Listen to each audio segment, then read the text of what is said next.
Vuelvo a decirles que estoy muy feliz de estar entre ustedes. Y no les miento al decirles que cada hora que paso entre ustedes, mi amor por ustedes crece más. Y realmente quisiera que este campamento dure por lo menos una semana más y tener la oportunidad de poder sentarme con cada uno de ustedes y simplemente conocerlos y lavar sus pies en lo que pueda. En mis 2 predicaciones pasadas estuve hablándoles acerca de las evidencias subjetivas y las evidencias objetivas de la salvación. Y constantemente traté de enseñarles el contraste que hay entre la verdadera conversión y la falsa conversión. Les hablé de aquellas experiencias que no son necesariamente prueba de que somos salvos. Y después hablamos de las marcas, de los frutos de un cristiano verdadero. Aprendimos que un cristiano verdadero es alguien que obedece a Cristo plenamente, con gozo, a causa de su amor supremo por Él, y que ese amor proviene del conocimiento del Evangelio, de quién es Dios y de lo que Él hizo a nuestro favor en Cristo. Y hoy pensaba hablarles acerca de la relación que hay y la distinción que hay entre la justificación y la santificación, y llenar a todos de tanto gozo y consuelo como puedo hacerlo. Pero estuve varias horas luchando durante la tarde y finalmente voy a predicar de otra cosa. Mañana voy a hablarles acerca del consuelo, de la paz, del descanso que tenemos en Cristo. Estoy ansioso por hacerlo. Créanme, tengo manzanas en mi bolso muy sabrosas, pero eso será mañana. Hoy voy a hablarles acerca de la condenación. La razón por la que les estuve hablando de manera tan fuerte y tan incisiva es porque los amo. Y vine a ponerme delante de ustedes y no quiero que nadie siga rumbo a la condenación. Jóvenes, entiéndanme, ustedes me vieron tenso en estos días. Me vieron quizás un tanto sombrío y distante, pero eso se debe a que la carga que hay en mi corazón es más grande de lo que yo puedo soportar. No puedo sobrellevarlo, es demasiado para mí. La misión de forzar a todos ustedes, a todos los que están fuera del reino, a entrar en el reino es demasiado para mí. Mi corazón está al límite de estallar. Y hoy voy a hacer un intento más. Hoy voy a tirarme encima de todos ustedes una vez más, para que aquellos de entre nosotros que no conocen la dulzura de Cristo, hoy la conozcan. Y a la vez voy a intentar, por medio de esta predicación, proteger la fe y fortalecer la fe de aquellos que ya son mis hermanos y mis hermanas eternos en Cristo. Cristo solo será dulce, dicen los sabios del pasado. Solo será dulce si primero el pecado es amargo. Él solo será dulce si primero el pecado es amargo. La razón por la que las personas que están allá afuera y algunos de entre ustedes no valoran a Cristo es porque no saben quién Él es y lo que Él hizo por nosotros. No saben. Así que hoy voy a esforzarme y créanme, voy a sufrir. Estoy sufriendo. Desde antes de venir acá estoy sufriendo esta predicación. Hoy voy a pintar el cielo de negro. El cielo de negro. Nunca muchos de ustedes vieron un cielo tan oscuro como el que yo voy a mostrarles hoy. Pero entonces espero también que por la obra del Espíritu Santo de Dios las estrellas de la gracia de Dios brillen como nunca antes. Cuando hay luz, no vemos las estrellas en el cielo, ¿no? Pero cuando hay oscuridad, no es que no estaban, no es que de pronto surgieron, estaban ahí, solo que no podíamos verlas a causa de la luz. De la misma manera, muchos de ustedes no pueden ver cuán precioso es Cristo porque no saben qué tan grave es pecar contra Dios. Permítame orar e inmediatamente vamos a comenzar con el tema de hoy.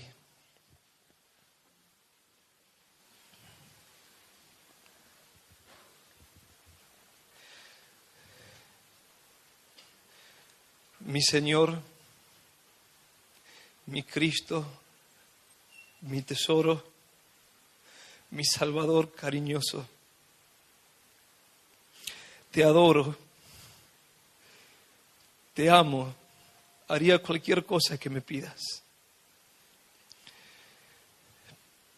Pero soy tan débil, tan torpe, tan ignorante, Señor. Tantas veces te fallé. Señor, dame ahora, por favor,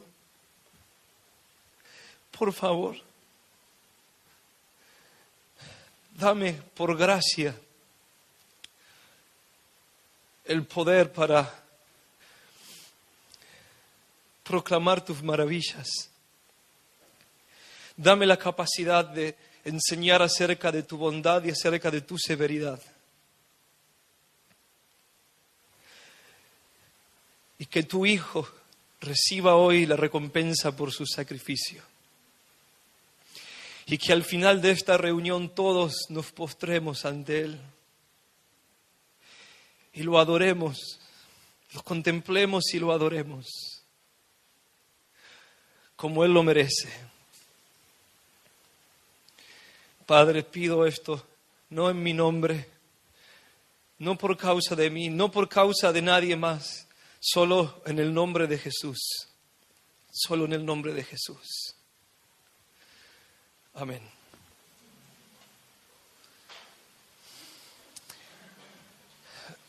Voy a hablarles acerca del infierno. Si existe una doctrina en las Escrituras que con mucho gusto yo borraría, es esta.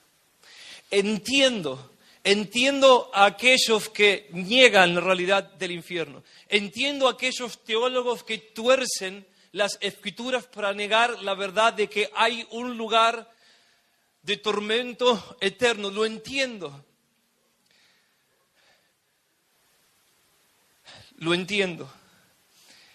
Pero lo que hoy les voy a decir es verdad. Existe un lugar creado por Dios donde castigar por los siglos de los siglos, sin esperanza y ya sin misericordia, a aquellos que en esta vida se nieguen a someterse al señorío de Cristo. Si nosotros negamos la realidad del infierno, perdemos completamente el cristianismo. Lo que voy a decirles hoy es tan básico, no podemos entender nada acerca del cristianismo, no podemos entender nada acerca de Cristo, no podemos entender nada acerca de la salvación, no podemos entender nada de absolutamente nada. Si nosotros no entendemos el infierno, si no tenemos una doctrina bíblica acerca del infierno. ¿Por qué? Porque el infierno es una manifestación de la gloria de Dios. ¿Qué significa lo que estoy diciendo? Que el infierno es el sitio en donde nosotros podemos conocer qué tan puro y qué tan justo es el Dios a quien nosotros invocamos. Un Dios tan digno, un Dios tan puro y un Dios tan justo que Él no puede perdonar el pecado a menos que sea a través de Cristo. Y un Dios tan santo que reacciona con ira y con venganza eterna para con todos los pecadores. El infierno es real. Me sobrecoge en este momento saber que hay más personas en el infierno en este momento que personas caminando sobre la faz de esta tierra. El infierno es un monstruo que ha devorado a los hombres desde la fundación del mundo. La gran mayoría La gran mayoría de los hombres están ahora en el infierno sin ninguna posibilidad de escapar, sin ninguna posibilidad de huir. Y segundo tras segundo, un nuevo ciudadano es introducido en ese lugar de tormento. Instante tras instante, la puerta del infierno se abre solo para introducir a un ciudadano más que jamás va a salir de ahí. Si el infierno no existiera, Cristo no hubiese dicho en Mateo capítulo 26, versículo 24, ¡ay de aquel hombre! No tienen que buscar las citas bíblicas, solo escúchenme hoy. ¡Ay de aquel hombre por quien el Hijo del Hombre es entregado! Bueno le fuera a ese hombre no haber nacido. Bueno le fuera a ese hombre no haber nacido. Muchos teólogos falsos, ellos dicen que cuando un pecador muere sin arrepentirse, él deja de existir. Deja de existir, es aniquilado. Si eso fuese verdad, Cristo nunca hubiese dicho que hay algo que es mejor, que sería mejor no haber nacido que ser un pecador no arrepentido. Hay algo que es mucho peor que dejar de existir, y es ir a la condenación. Lo primero que debemos entender es que el infierno es lo que es, porque Dios es quien Él es. El infierno es lo que es porque Dios es quien Él es. En Éxodo capítulo 33, versículo 20, Dios hace una declaración de su santidad y de su grandeza. Él dice, no me verá hombre y vivirá. No me verá hombre y vivirá. ¿Por qué? Porque su dignidad es infinita. Su dignidad es infinita. Su valor es infinito. Dios no solamente es como nosotros, pero más grande. Él es completamente distinto a nosotros y su valor no tiene límites. Nadie puede ser capaz de verlo y sobrevivir. En Isaías capítulo 6, nosotros tenemos una ventana al cielo.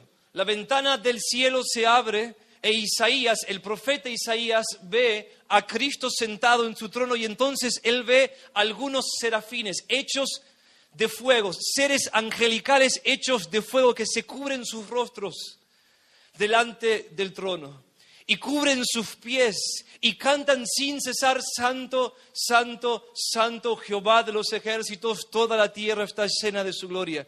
Seres que nunca pecaron, seres puros, seres que han agradado y obedecido a Dios desde que fueron creados. Ellos se cubren el rostro y se cubren sus pies en expresión de reverencia y de humillación a aquel cuya dignidad es infinita, ¿lo entienden? Nadie puede verlo siquiera. A causa de su dignidad, nadie puede alzar los ojos del suelo, ¿entienden? Cuando Isaías, más adelante en el mismo capítulo, en Isaías 6, él ve tan solo el borde del manto de Cristo en su trono. Él dice, ay de mí que soy muerto, porque han visto mis ojos al Rey, Jehová de los ejércitos. Estoy muerto, dijo el profeta. Él, Isaías, quizás fue el hombre más santo de sus días, el hombre más santo de la tierra probablemente. Y él dijo, estoy muerto. Mis ojos han visto al Rey, estoy muerto. ¿Lo entienden? Somos pecadores. Y el pecado no es un problema en sí. El pecado es un problema porque Dios es santo. El pecado no es un problema en sí. El pecado es algo grave porque Dios es un Dios tan santo que Él no puede permanecer neutral al pecador. Él reacciona. Y Él reacciona con gran ira, con ira voraz. Fuego que nunca se apaga, ¿entienden? Así de grave es pecar contra el Dios vivo y verdadero.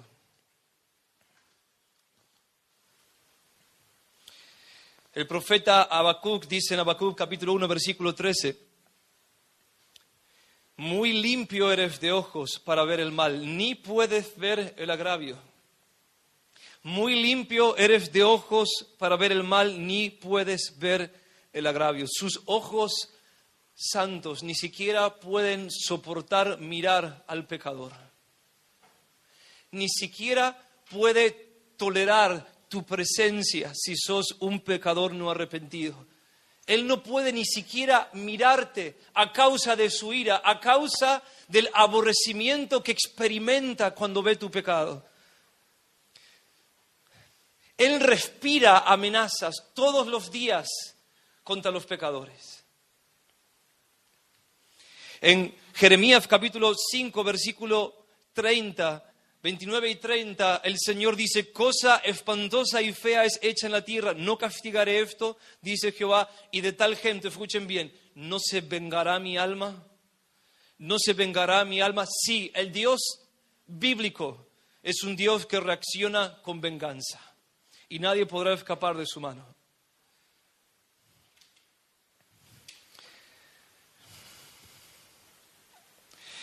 En 2 de Pedro, capítulo 2, versículo 4, Pedro dice: si Dios no perdonó a los ángeles que pecaron, Dios no perdonó a los ángeles que pecaron, sino que arrojándonos al infierno, los entregó a prisiones de oscuridad para ser reservados al juicio. Más adelante dice: Él sabe reservar, también Él sabe reservar a los injustos para ser castigados en el día del juicio. Y no hay nadie que pueda escaparse de aquel cuyos ojos ven a todos los habitantes de la tierra. Hay un lugar de condenación. En Mateo capítulo 25, versículo 41, Cristo dirá, Él dice, entonces dirá, el día que Él venga, entonces dirá también a los de la izquierda. Él va a dividir el mundo en dos. A su derecha, aquellos que se arrepintieron de sus pecados y lo siguieron. A su izquierda, aquellos que lo rechazaron. Entonces dirá también a los de la izquierda: apartaos de mí, malditos, al fuego eterno, preparado para el diablo y sus ángeles. Al fuego eterno. No se predicará el evangelio en el infierno. Nadie puede salir de ahí. No hay una segunda oportunidad para aquellos que despreciaron miles de días de gracia en esta vida.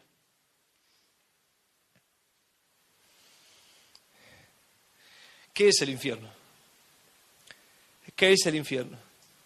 La palabra griega, la palabra que en el Nuevo Testamento se traduce como infierno, es la palabra Gena. Esta palabra corresponde a una palabra hebrea del Antiguo Testamento. La palabra proviene del Antiguo Testamento. Una palabra que se usaba para hacer referencia al valle de Ginón, según Josué capítulo 15, versículo 8. ¿Por qué ese valle? ¿Qué es ese valle? ¿Qué fue ese valle? Durante los reinados de Acaz y Manasés, en ese valle se sacrificaban niños en nombre del dios pagano Moloch. El rey Josías acabó con ese ritual satánico y entonces ese lugar se convirtió en un basurero. En el lugar en donde los israelitas quemaban la basura, ahí iban a parar los desechos del pueblo y se quemaban con un fuego que nunca dejaba de arder porque constantemente ellos estaban llevando sus desechos a ese lugar. Así que cuando Jesús en el Nuevo Testamento nos habla acerca del infierno, cuando Él dice que los pecadores irán al infierno, Él está diciendo irán a la Gena. Él usa la Gena, este basurero de Israel, como una referencia, como una ilustración, como un cuadro, para que todos entiendan de qué Él está hablando cuando habla del lugar de castigo que Dios creó para castigar a los pecadores. Eso es el infierno. Ahora, segunda pregunta, ¿qué pasa en el infierno? ¿Qué es lo que sucede ahí? Veamos algunos puntos. Lo primero es que las personas que se encuentran en el infierno, esto es lo primero que debemos aprender acerca de lo que sucede ahí, se encuentran excluidas de la misericordia de Dios. Excluidas de la misericordia de Dios. El infierno es un lugar en donde Cristo no está como Salvador. El infierno es el infierno porque Dios no está ahí. Dios no está ahí para hacer el bien a nadie, pero a la vez el infierno no es un lugar en donde Dios no está, Muchos dicen el infierno es el lugar en donde Dios no está. Es falso. Es el lugar en donde Él no está como Salvador. Es el lugar en donde Él no está para bendecir. Pero el infierno es el infierno porque Dios está ahí para castigar. El infierno es el infierno porque Dios está ahí para atormentar. En 2 de Tesalonicenses, capítulo 1, versículos 7 al 9, Pablo dice, cuando se manifieste el Señor Jesús desde el cielo, en la segunda venida, con los ángeles de su poder en llama de fuego para dar retribución a los que no conocieron a Dios ni obedecen al Evangelio de nuestro Señor Jesucristo. Vean, los cuales sufrirán pena de eterna perdición, excluidos de la presencia del Señor y de la gloria de su poder.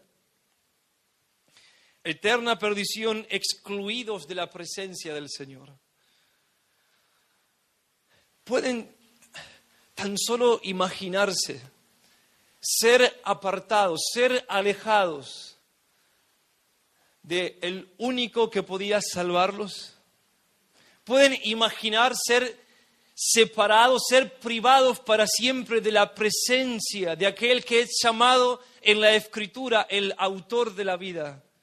El pan que sacia el hambre del alma. Eso es lo que ocurre en el infierno. Los pecadores arrepentidos verán a Cristo solo una vez.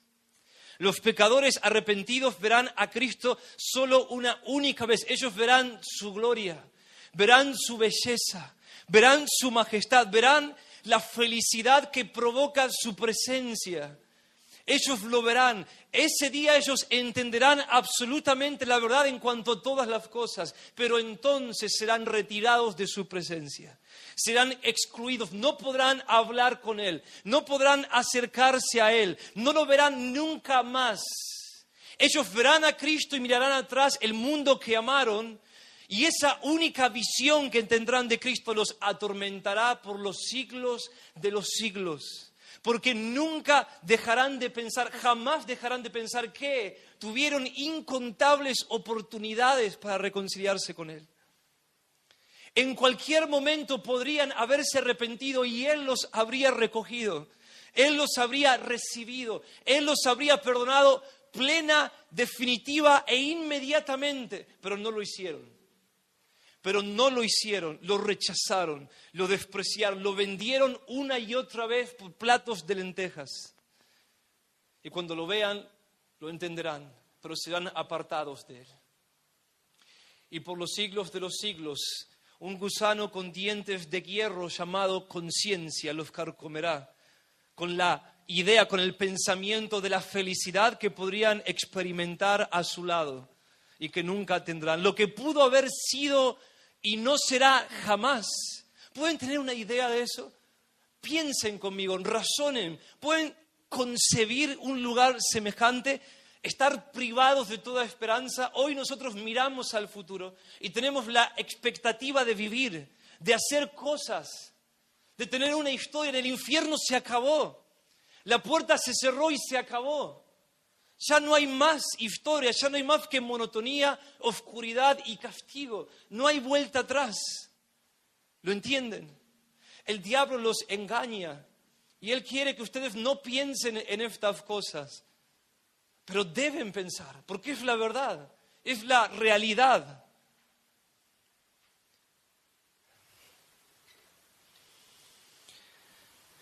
Cuando la puerta se cierre, esto es lo que pasará. Mateo capítulo 25, versículos 10 al 12. Cristo nos da una figura para entender lo que los pecadores no arrepentidos harán cuando la puerta se cierre y queden afuera. Pero mientras ellas iban, está hablando de vírgenes que no se prepararon para recibir al novio, como una ilustración de aquellos que profesaban creer en Él. Vírgenes, vean bien, vírgenes. De eso se trata esta parábola, vírgenes, personas que se cuidaron del pecado en un sentido, que fueron morales, pero no amaban a Cristo en su corazón. No se prepararon bien, no lo estaban esperando, entonces el novio vino, se llevó a aquellas vírgenes genuinas, que se guardaron del pecado por amor al novio. La puerta se cerró y ellas llegan tarde, y esto es lo que sucederá. Mientras ellas iban a comprar, vino el esposo y las que estaban preparadas entraron con él a las bodas y se cerró la puerta. Después vinieron también las otras vírgenes diciendo, Señor, Señor, ábrenos. Mas él respondiendo dijo, de cierto os digo que no os conozco. De cierto os digo que no os conozco. Los pecadores que están ahora en el infierno y todos los que estarán en el infierno jamás podrán resignarse a su condenación.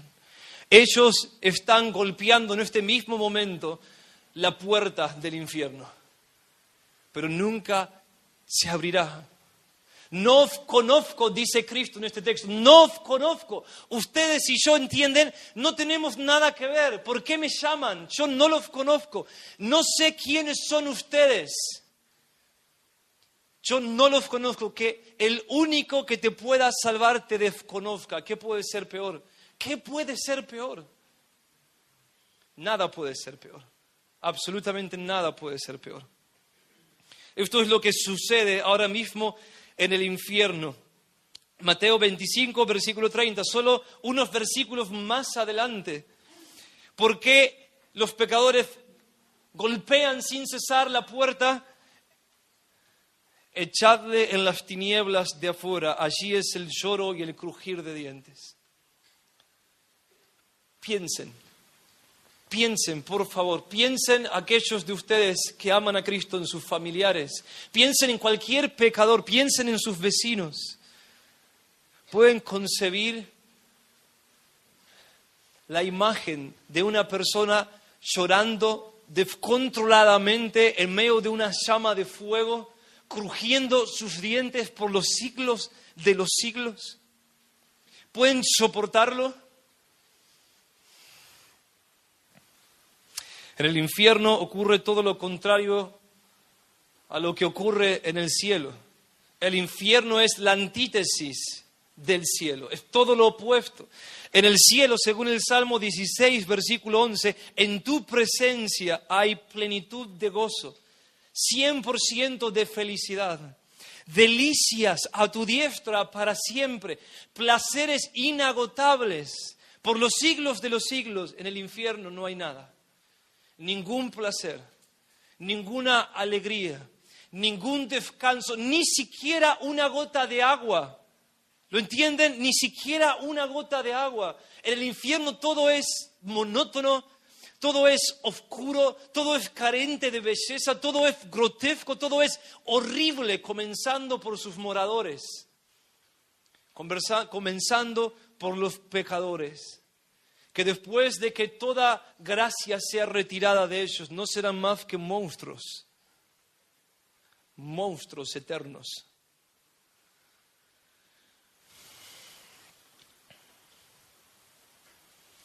Sufrimos cuando se nos quitan las cosas que amamos y se nos dan las cosas que más tememos. Eso es sufrir. Sufrimos cuando se nos arrebatan las cosas que amamos y valoramos y se nos da todo lo que no queremos, todo lo que tememos. El infierno es un lugar en donde Dios quitará para siempre al pecador todas las cosas que ama y todas las cosas que valora, y en cambio dará al pecador todo lo que teme. Todo lo que teme. Si alguien escoge un mundo sin Dios, esto es lo que recibirá. Esto es lo que recibirá.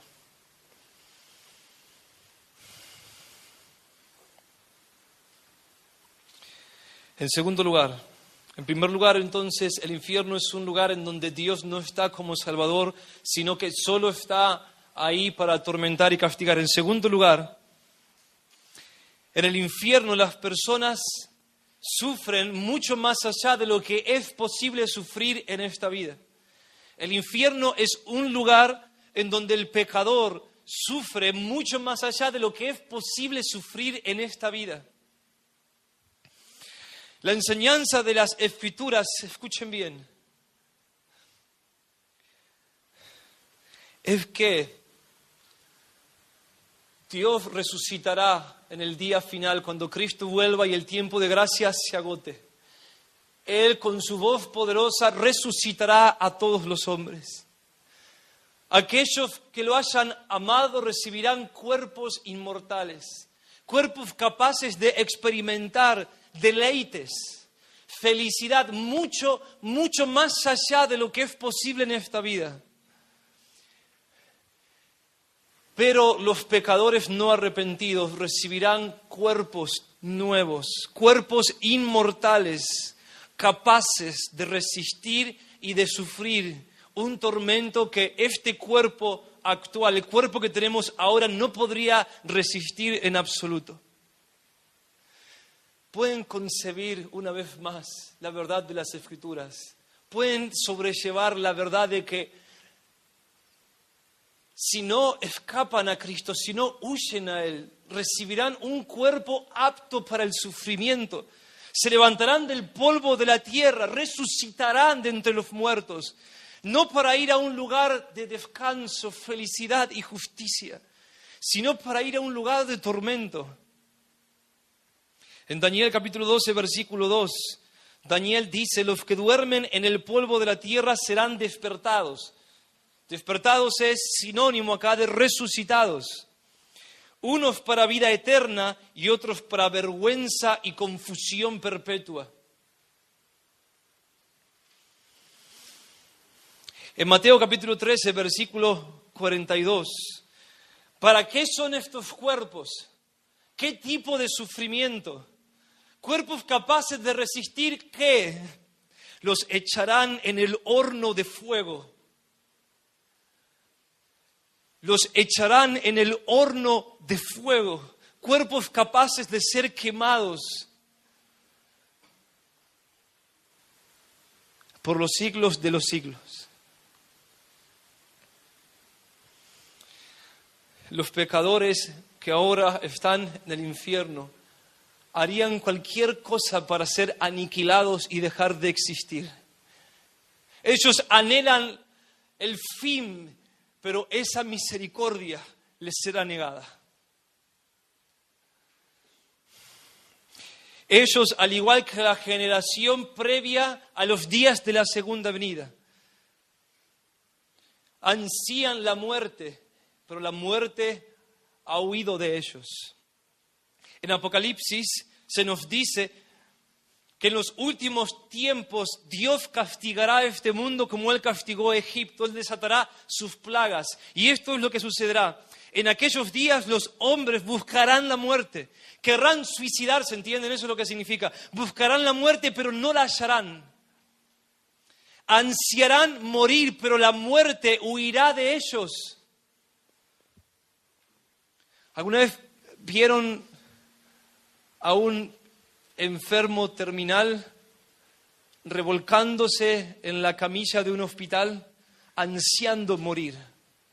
Cuando me convertí en cristiano, comencé a visitar hospitales, sanatorios y hospitales de ancianos que estaban para morir, para predicarles el Evangelio. Y veía ancianos, he visto ancianos revolcándose, anhelando, sufriendo tanto que anhelaban morirse, solo para irse a un lugar de condenación, en donde ansiarán morir, pero no podrán morir.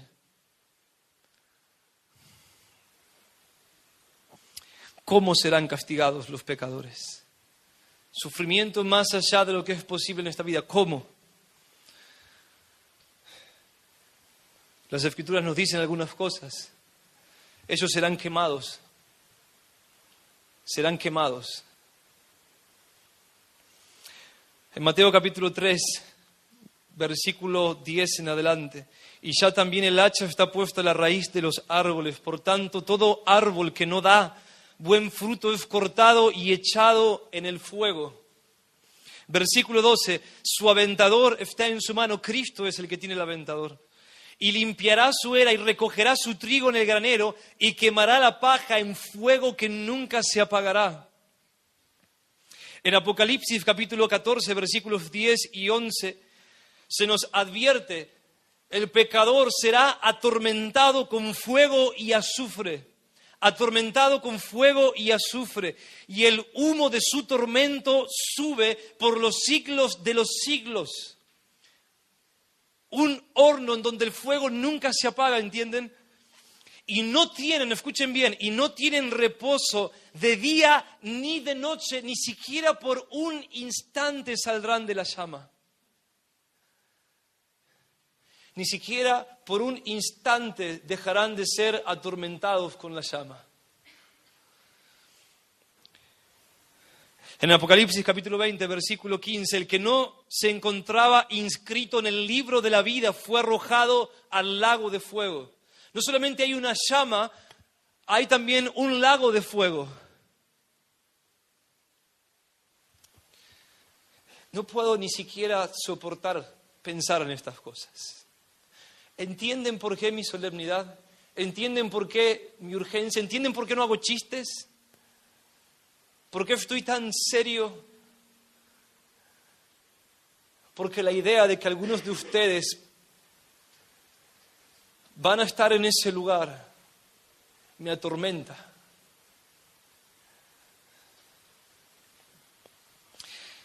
En Isaías capítulo 33, versículo 14, los pecadores se asombraron en Sión, espanto sobrecogió a los hipócritas.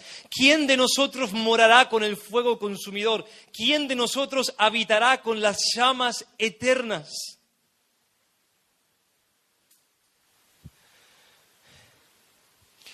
Yo tengo que forzar en mi vida diaria por tratar de olvidarme a veces del infierno. Trato de olvidar lo que la Escritura dice acerca de la condenación. Trato de hacerlo porque es insoportable. Es insoportable. Tantas veces soy sumido en agonía pensando en que debo detener a los pecadores que están caminando rumbo a este lugar, con determinación, con soberbia, con vanidad, neciamente, no haciendo caso de las advertencias. Yo miro a algunos de ustedes como si ya estuviesen en esa llama.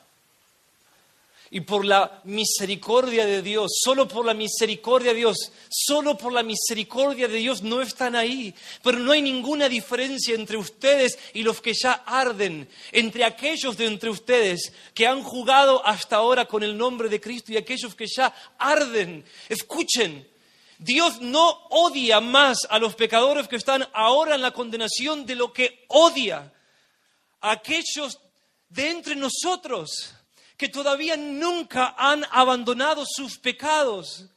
Es verdad, esto es cierto. Quisiera que no sea así, quisiera negarlo, pero es la verdad.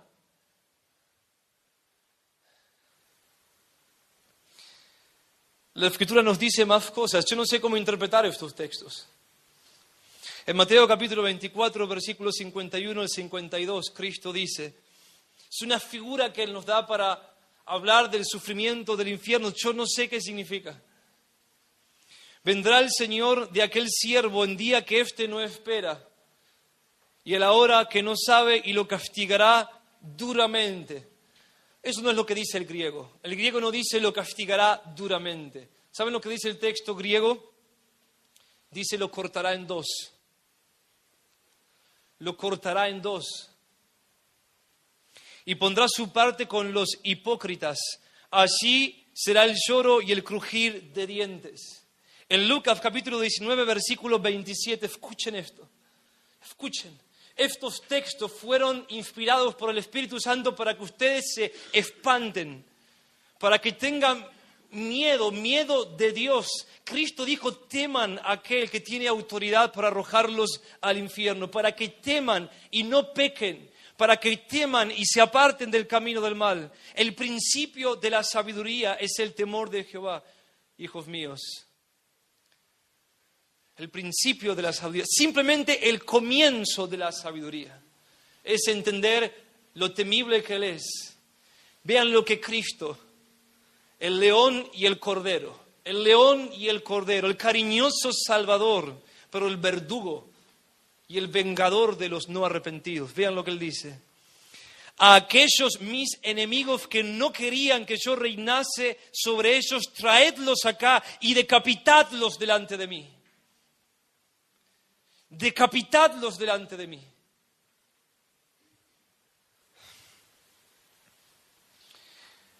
Y la Escritura nos dice más. Nos dice que Cristo mismo será el que se te ofrece hoy como Salvador. Él será el mismo que te atormentará. Y sufrirás mientras sus ojos puros te observan. En Apocalipsis capítulo 14, versículos 9 al 10, si alguno adora a la bestia y a su imagen, y recibe la marca en su frente o en su mano, será atormentado con fuego y azufre delante de los santos ángeles y del Cordero. Delante de los santos ángeles y del Cordero. Los cristianos somos perseguidos, en algún grado, en alguna medida, todos lo somos. Todo el que quiera vivir piadosamente será perseguido, advirtió el apóstol Pablo, y esto es así en cualquier lugar del planeta.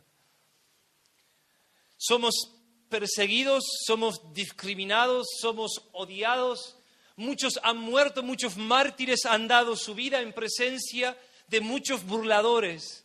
Quizás la picadura más aguda del infierno será sufrir mientras la pureza absoluta te está mirando. Mientras los ángeles inmaculados y santos y el Cordero te están observando.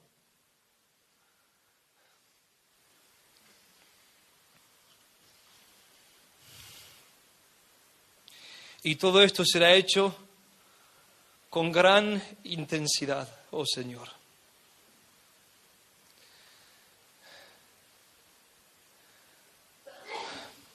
En Apocalipsis capítulo 14, versículo 10, el pecador beberá del vino de la ira de Dios, beberá del vino de la ira de Dios, tendrás que tragarlo. Si no huís a Cristo hoy, mi amigo, que ha sido vaciado puro en el cáliz de su ira. Vaciado puro en el cáliz de su ira. ¿Saben qué significa vaciado puro? Que no hay ninguna misericordia ni ninguna consideración. Significa que Él no se preocupará por tu bienestar. Significa que a Él no le importará cuánto te duela. En Isaías capítulo 63... Oh Señor, vení sobre nosotros. ¿Por qué rojo tu vestido? Pregunta alguien a Jehová. ¿Por qué rojo tu vestido? ¿Y tus ropas como del que ha pisado el lagar? Él responde, he pisado yo solo el lagar. Los pisé con mi ira y los hollé con mi furor, y su sangre salpicó mis vestidos y manché todas mis ropas, porque el día de la venganza está en mi corazón y el año de mis redimidos ha llegado. Con mi ira hollé los pueblos y los embriagué en mi furor y derramé en tierra su sangre. Él es Dios.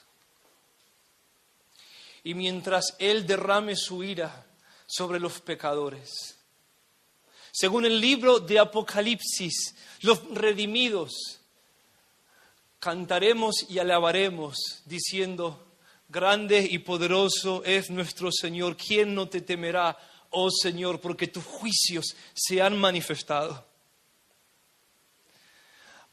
A una sola voz, todo lo que Dios ha salvado y ha redimido cantará su justicia, mientras el pecador es condenado. ¿Cuándo sucederá esto? En la segunda venida. Cristo mismo lo hará. Cristo mismo lo hará. En Apocalipsis capítulo 19, versículo 13, estaba vestido de una ropa teñida en sangre. Y su nombre es, ¿quién es este cuya ropa está teñida en sangre? Y su nombre es el Verbo de Dios. El Verbo de Dios.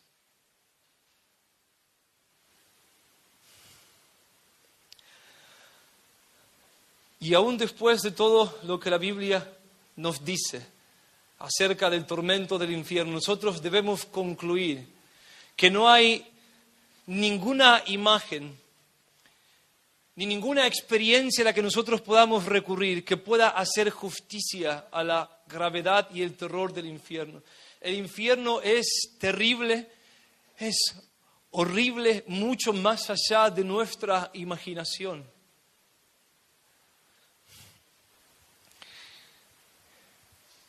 En tercer lugar, vimos en primer lugar que el infierno es el lugar en donde Cristo no está para bendecir, sino para castigar. En segundo lugar, vimos que en el infierno los pecadores son atormentados intensamente. Y en tercer lugar, debemos considerar que hay grados de castigo en el infierno. Todo lo que les dije hasta ahora, todo lo que describí del infierno hasta ahora es solo general. Es el sufrimiento que todos tendrán, pero algunos van a sufrir más que otros. Habrá grados, habrá grados.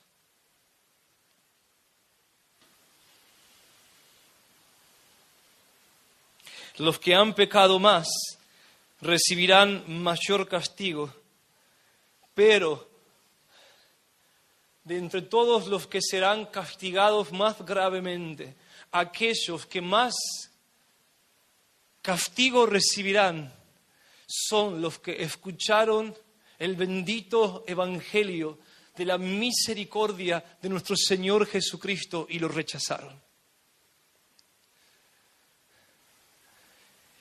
Y mientras más veces un pecador escuche el evangelio y lo rechace, más grande será su condenación.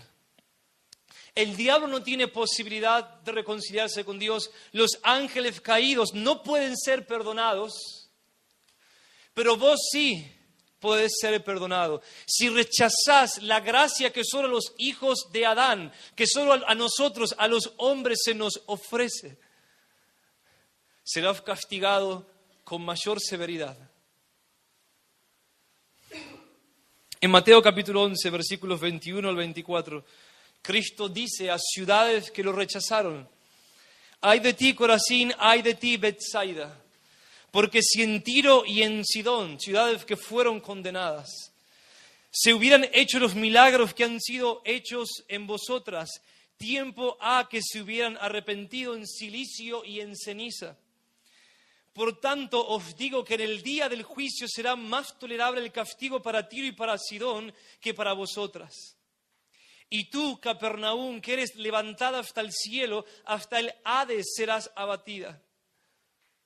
Porque si en Sodoma se hubieran hecho los milagros que han sido hechos en ti, habría permanecido hasta el día de hoy. Por tanto, os digo que en el día del juicio será más tolerable el castigo para la tierra de Sodoma que para ti. Dios pagará a cada uno conforme a sus pecados. No dará más ni dará menos.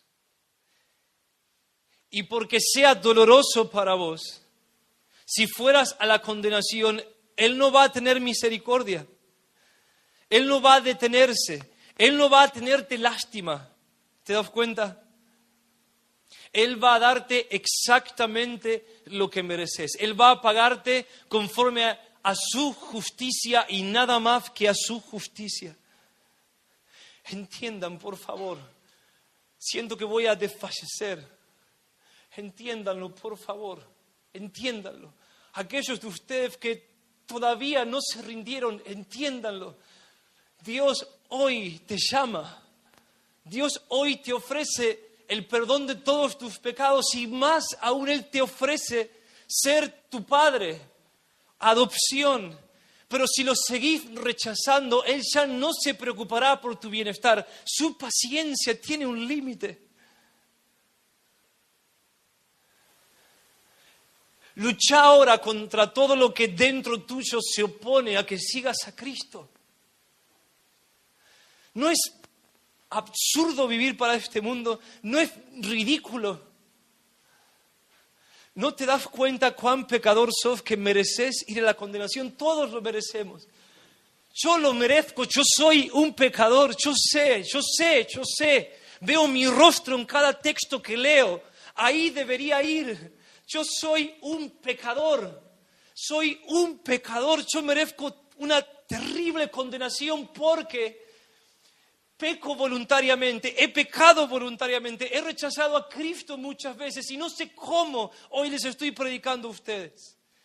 No sé cómo cada vez entiendo menos la misericordia del Señor. Tiemblo ante su misericordia. No puedo ni cantar a veces. De su misericordia es tan grande, es tan inexplicable, es tan sorpresiva, es tan abundante, es tan fuerte.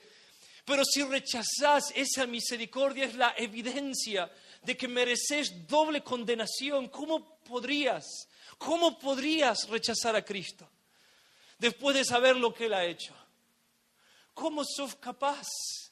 ¿Cuánta maldad debe haber en alguien para seguir adelante pecando y tentando al Señor y desafiándolo? Muchos de ustedes están golpeando la puerta del infierno desde hace tantos años y solo por misericordia esa puerta no se abrió para tragarte. Solo por misericordia. Oh, si entendieras la misericordia del Señor hoy, si lo entendieras. Quisiera pararme delante de cada uno de ustedes, arrodillarme y suplicarles que reaccionen.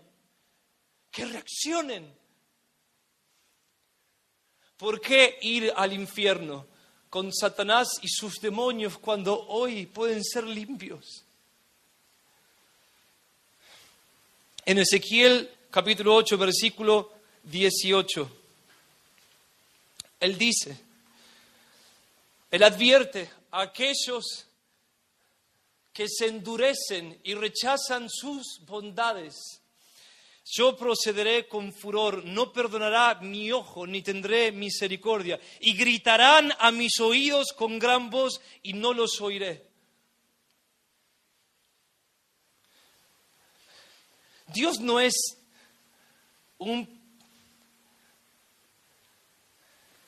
Él no es un Dios que gira alrededor de nosotros. Entendelo hoy. Satanás te hace creer que es su deber, el deber de Dios, perdonarte. Y que Él es tan bueno que aun si nunca te arrepentiste de tus pecados, de alguna forma Él te va a perdonar. Él también te miente diciéndote que puedes postergar el día de tu reconciliación, te engaña. Pero escúcheme, y he visto a personas en este estado. Si jugás con el Espíritu de Dios, si te atreves a pelear contra Él cuando Él trae convicción de pecado a tu vida, Él puede apartarse completamente de vos. He visto personas condenadas en vida.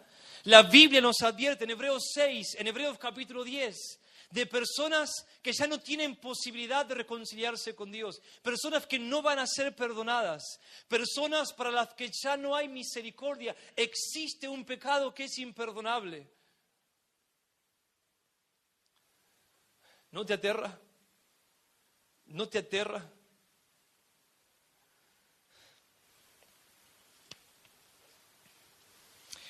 Déjenme terminar con dos aplicaciones.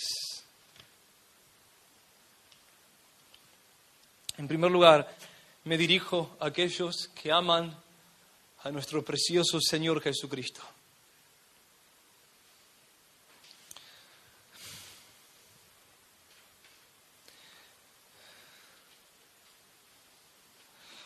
Prediquen el Evangelio a otros. Prediquen. Piensen cuando se paran delante de una persona que un día será una persona glorificada, que la Biblia dice que brillará como una estrella para siempre, en la presencia de Cristo, o que esa persona será un ciudadano del infierno, un monstruo que solamente te podrías encontrar ahora en una pesadilla. Alguien carente de toda gracia. Cristo vivía de esta manera, ¿no? Él hablaba constantemente acerca del infierno.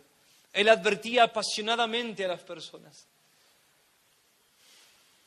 En Mateo capítulo 9, versículo 36, Mateo 9, 36, Él mira a las multitudes. Las multitudes, Él ve su campo misionero. Él ve a las personas a las que Él debía predicar el Evangelio. Y se nos dice, al ver las multitudes, tuvo compasión de ellas porque estaban desamparadas y dispersas como ovejas que no tienen pastor. Al ver las multitudes, tuvo compasión de ellas. La palabra griega que se traduce como compasión acá es splagnisomai y significa conmoción desde lo más profundo de las entrañas. Conmoción desde lo más profundo de las entrañas. ¿Qué vio Cristo? ¿Qué vio el mismo Dios encarnado para conmoverse desde lo más profundo de sus entrañas? Él vio ovejas rumbo a la condenación. Es lo mismo que vemos a nuestro alrededor. ¿Qué ven tus ojos, mi hermano, mi hermana? ¿Qué ven tus ojos? ¿Se conmueven tus entrañas? ¿Se conmueven tus entrañas? Hay momentos en donde te domina por completo la compasión y te lleva a hacer cosas que no harías de ninguna manera. Tu compasión por el pecador es más fuerte que tu temor de desagradar al pecador, de tal manera que te lleva a predicar el Evangelio abiertamente, a pesar de que vas a ser rechazado. Cuando yo me convertí, me subí a los colectivos, miraba a los pasajeros y pensaba, todos ellos quizás están yendo a la condenación. Y Romanos capítulo 1 venía a mi mente, a griegos y a judíos soy deudor. Pablo decía que él debía, que era deudor de los demás, que él debía predicarles el Evangelio. Él sabía cómo ellos podían ser salvos. Él mismo se había salvado y tenía la obligación moral de compartir el Evangelio con los demás. Deudor. Y eso venía a mi mente de tal manera que no podía soportarlo. Era un recién convertido y entonces me acercaba al conductor del micro y le decía, por favor, soy cristiano, déjame predicar en este micro. Por favor, déjame hacerlo. Y entonces me paraba delante de los pasajeros y muy tímidamente, temblando a veces, sin saber qué decir, era un ignorante de las Escrituras, comenzaba a hablar y a contar mi testimonio y a hablar de Cristo. Cuando entraba a un café, veía a las personas sentadas en las mesas, hablando de tonterías, vanidades, sus mentes llenas de oscuridad por el Dios de este siglo, por Satanás. Y entonces a veces no podía soportarlo, aunque tenía miedo, aunque no quería hacerlo. No podía resistirlo. Me paraba, salía de mi asiento, interrumpía a las personas y les decía, yo soy deudor de ustedes. Yo soy deudor de ustedes. Yo tengo algo que decirles. Cristo murió por nosotros. Hay un gran día del juicio final. Todos seremos condenados porque todos somos pecadores. Pero hay una forma de escapar de la ira de Dios. Hay una forma. Dios abrió un camino de reconciliación. Escribí mis folletos, escribí mis remeras, salí a las calles a veces desesperadamente a predicar. ¿Entienden de qué les hablo? Todos los que han recibido misericordia tienen misericordia. Todos los que han sido salvados tienen compasión de los demás. A veces podemos ser tan crueles y egoístas, pero un cristiano verdadero es alguien que se caracteriza, a pesar de su egoísmo y a pesar de sus pecados, se caracteriza por tener compasión de los demás. Es más, un cristiano es alguien que ha dedicado la totalidad de su vida a cumplir con la gran comisión.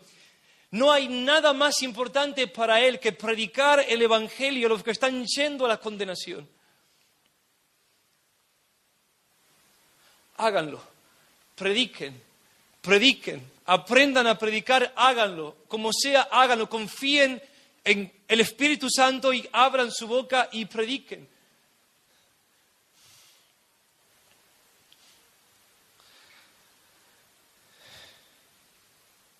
Déjenme darles un texto, una historia del Antiguo Testamento. Amados hermanos, amados míos, algunos de ustedes quizás están en pecado porque no predican el Evangelio. Y están en pecado, están en pecado. El Espíritu Santo está contristado, no pueden tener comunión con Él y deben ahora arrepentirse. Déjenme leerles una historia.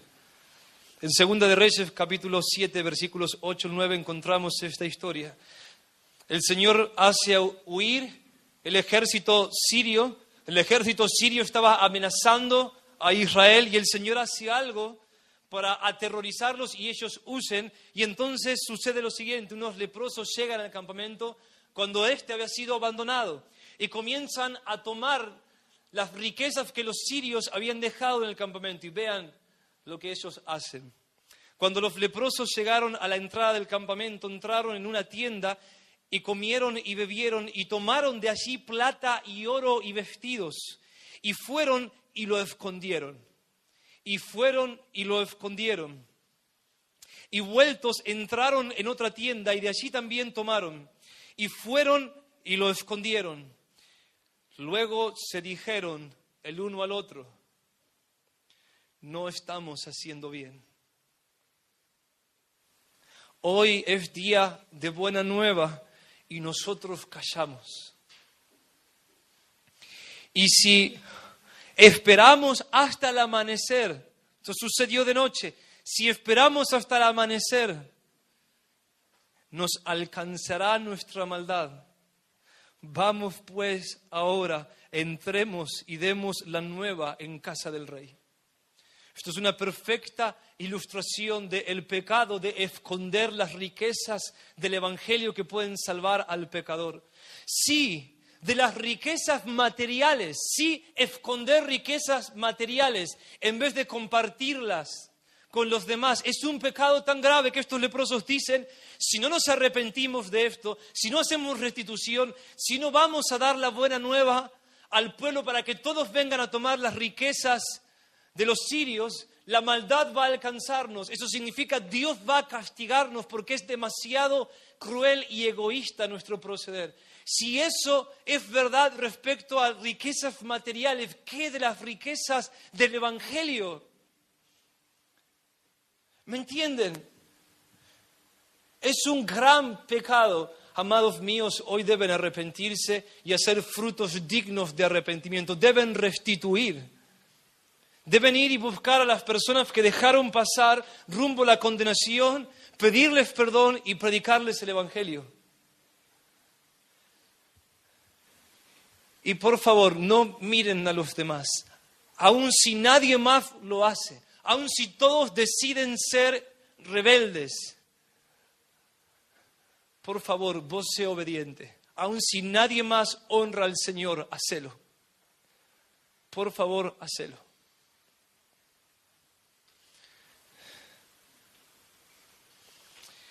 Y en segundo lugar, mi segunda aplicación, segundo y último lugar, ahora me dirijo a aquellos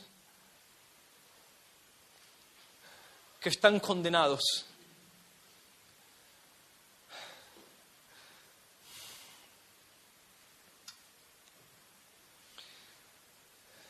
Considera que hace ya mucho tiempo que estás dirigiéndote hacia la condenación. Hace ya mucho tiempo que estás caminando rumbo al infierno, voluntariamente, en contra de todas las advertencias. Estás escogiendo tu propia muerte. Una y otra vez, instante tras instante, estás renunciando a la misericordia del Señor. Quiero leerte unas palabras de un viejo predicador. Quiero que entiendas y quiero que reacciones. Dios te ama y te odia a la vez. Él te ama y te odia a la vez. Sí, Él te ama. Él te ama y si pudiera de alguna forma hacer que entiendas cuánto te está amando en este momento, al llamarte a través de este hombre débil que hoy se para delante tuyo. Pero a la vez, entendelo, Él te odia. El Salmo 5:5 dice: tú aborreces a los que hacen iniquidad. ¿Entienden el lenguaje? Aborreces a los que hacen iniquidad. No aborrece la iniquidad meramente, aborreces, dice, a los que hacen iniquidad. Él no enviará tus pecados al infierno, Él te enviará a vos al infierno si no te arrepentís hoy. ¿Te das cuenta? El Salmo 7, versículo 11 dice: Jehová es juez justo y Jehová está airado contra el impío todos los días. Todos los días. Voy a darte una descripción. Quiero que entiendas. Todo lo que hay en vos despierta y atrae el odio, la tristeza y la venganza de Dios. Este viejo predicador dice: el Dios que te sostiene sobre el abismo del infierno, el Dios que te sostiene sobre el abismo del infierno, más que uno que sostenga una araña o cualquier insecto asqueroso sobre el fuego, te aborrece. Y ha sido terriblemente provocado.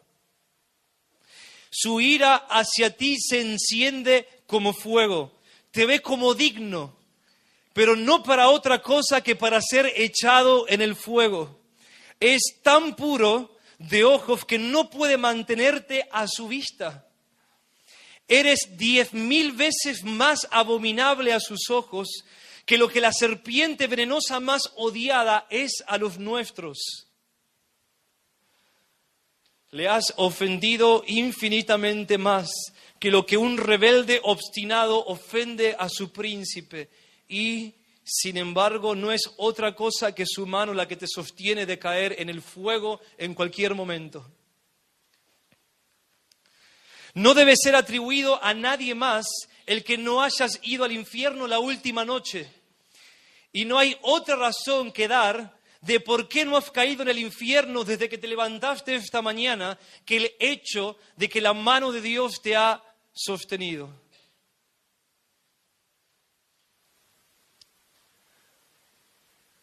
Es verdad. Es verdad. Es la verdad. Señor, ayúdanos a todos, por favor. Pero esta es la buena noticia. Esta es la buena noticia. El mismo Dios que te aborrece y al que tanto ofendiste, el mismo Dios que no te debe nada excepto la condenación, no te debe nada. El mismo Dios decidió hacer algo para salvarte de Él mismo. Él decidió hacer algo para salvarte de Él mismo. Él descendió de los cielos. Asumió naturaleza humana. Se hizo de carne y de sangre con un propósito. ¿Para qué? Al final de una vida inocente, al final de una vida perfecta, una vida de perfecta obediencia, la perfecta obediencia que Dios merece. entregarse a beber la copa de la ira de Dios que vos despertaste. Entiendan el bendito evangelio de nuestro Señor Jesucristo hoy. Escúchenlo, escúchenlo. No merecemos siquiera escuchar acerca de Cristo. Escuchen hoy el evangelio eterno y que el Espíritu Santo levante de la tumba a aquellos que están muertos en sus delitos y pecados. Escuchen las buenas noticias. Escuchen lo que hace que los ángeles canten sin cesar. El mismo Dios decidió sufrir tu infierno por la más infinita gracia. Por la más infinita gracia. Él decidió, sin que se lo pidas, asumir sobre sus lomos el precio de tu salvación. Él se hizo de carne y sangre para que su cuerpo sea molido por tus pecados y por los míos. Asumió sangre para que su sangre sea derramada sustitutivamente en nuestro lugar. Solamente había una forma en la que vos y yo podemos escapar de la condenación. Solo una forma de satisfacer la ira voraz de Dios. La paga del pecado es la muerte y Él murió por nosotros. El mismo Dios al que ofendiste, ¿entienden? No es que un abogado, que un salvador entró por la ventana cuando el juez estaba justo a punto de condenarte. El juez, aquel a quien ofendiste, es el que se bajó de su trono y fue a tu silla eléctrica. ¿Lo entendés? ¿Lo entendés? Él murió por nosotros. Cuando Él estaba en la cruz, Él clamó: Dios mío, ¿por qué me has desamparado? Y quiero enseñarles algo. En los tiempos de Cristo, el Antiguo Testamento no tenía capítulos y no tenía versículos. Cuando un rabí, cuando un maestro quería transportar intelectualmente, mentalmente a su audiencia a una porción de la Escritura, cuando él quería que ellos recuerden una porción, lo que él hacía era citar el primer versículo, la primera oración de esa porción. Eso es lo que él hacía. Cuando Cristo está en la cruz, Él dice: Dios mío, ¿por qué me has desamparado? Ese es el primer verso del Salmo 22. El primer verso del Salmo 22. Lo que Él está diciendo, lo que Cristo está diciendo en la cruz es esto. ¿Quieren saber qué está sucediendo en esta cruz? ¿Quieren saber por qué, aunque podría ahora descender de esta cruz, no lo hago? ¿Quieren saber qué está sucediendo en este momento? Vayan al Salmo 22. Vayan ahí y averígüenlo. Y cuando nosotros vamos al Salmo 22 encontramos esto. Es un salmo profético en el que Cristo, por medio de David, cuenta lo que sucedió en la cruz del Calvario, lo que Él hizo por nosotros.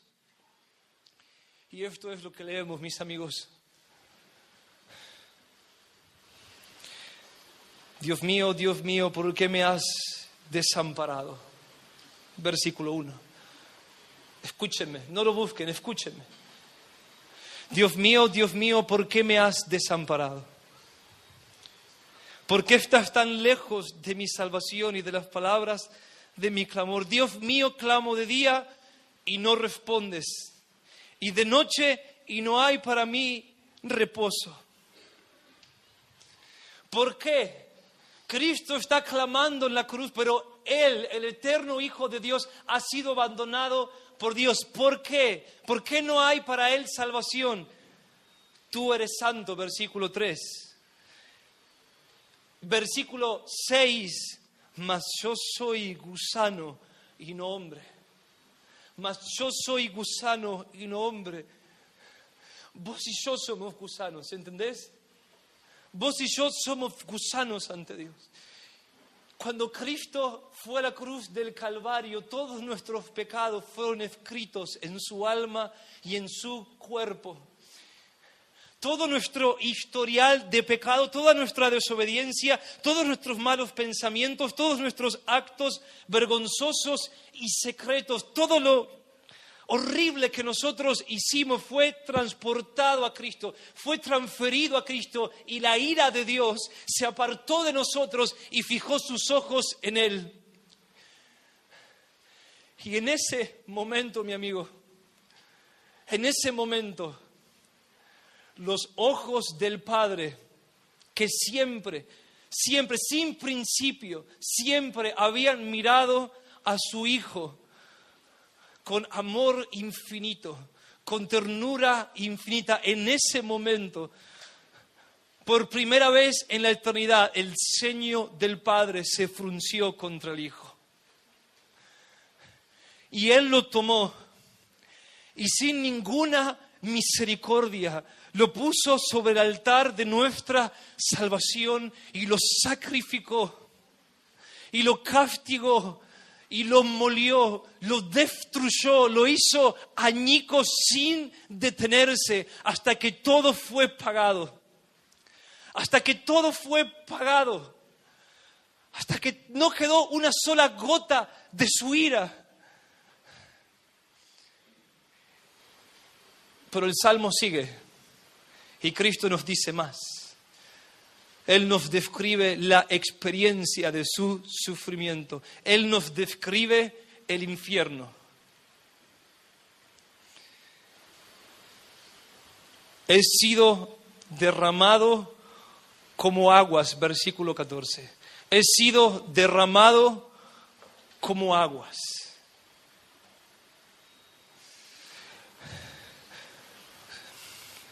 Mi corazón fue como cera derritiéndose en medio de mis entrañas. Su corazón se marchitó y fue torturado, se deshizo como la cera ante el fuego.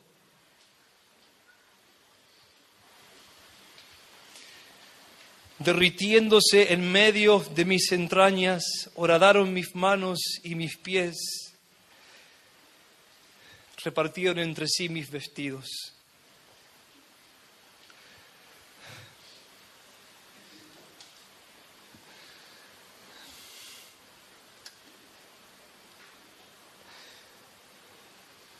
¿Saben cómo se llama esto? Gracia. Gracia. Gracia. El mismo Dios decidió autocastigarse a sí mismo. Él derramó su ira sobre sí mismo para poder extender una mano de perdón hacia vos y hacia mí. ¿Lo entendés? ¿Lo entendés? Ya conocéis la gracia de nuestro Señor Jesucristo, que por amor a vosotros se hizo pobre para que vosotros seáis enriquecidos con su pobreza. Él sufrió nuestro infierno. Es todo el evangelio que tengo, mi amigo. Es todo mi evangelio. No puedo darte más. Solo quiero que pienses que fueron por tus pecados. Quiero que lo pongas personal ahora. Fue por tus pecados. Fueron tus manos las que lo estrangularon. Los clavos que lo traspasaron están ahora en tus bolsillos. Fue por vos. Fue por vos. Fue por mí. Y el amor de Cristo debe constreñirte en este momento.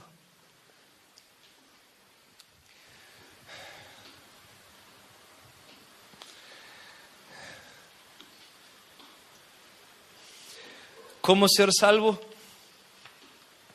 ¿Cómo ser salvo?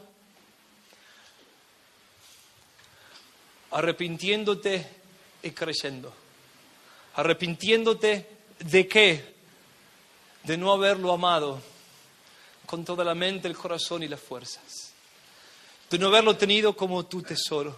De no haberlo honrado. Creyendo en su poder para salvarte. Pero ¿cómo deben arrepentirse? Déjenme darles las palabras de Jesús, que Él les diga. Él dice, así de serio es esto. Esto es arrepentimiento, esto es una descripción del arrepentimiento. Si tu mano o tu pie te son ocasión de caer, córtalo y échalo de ti. Mejor te es entrar en la vida cojo o manco que teniendo 2 manos o 2 pies ser echado en el fuego eterno. Este es mi último minuto para ustedes. Ahora, yo les ordeno, en nombre de Dios, no es una invitación, no es opcional, yo les ordeno en el nombre de Dios que se arrepientan de sus pecados y pongan su fe en Cristo. Es una orden para ustedes. Arrepiéntanse de sus pecados y pongan su fe en Cristo. Dios autoritativamente les habla con toda bondad y con toda severidad y crean en Él. Y hagan del propósito de su vida coronar con gloria esa cabeza que por ustedes fue coronada de espinas. Coronar con gloria, darle al Cordero la recompensa que Él merece por su sacrificio. Háganlo. Ustedes saben qué es. Ustedes saben cuál es el ojo que deben arrancarse, cuál es la mano que deben cortarse. Por favor, algunos llevan años simplemente jugando, simplemente pasando el cuchillo sobre su mano, apenas comenzando a cortar su ojo, pero tienen lástima del pecado. Lástima de renunciar al pecado. No jueguen, ¿entienden? Esto es muy serio. Corten sus manos, arranquen sus ojos, lo que significa que deben apartarse ya de todo lo que los aleje de Cristo. Cualquier relación, cualquier pecado, cualquier cosa, todo lo que los aparte de Él, renuncien ahora. Renuncien ahora y vengan sabiendo que el Salvador los va a recibir. Serán recibidos. Si vienen así, serán recibidos.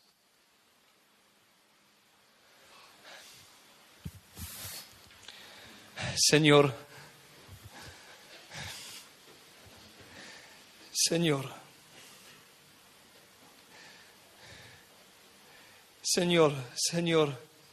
se me han agotado las palabras.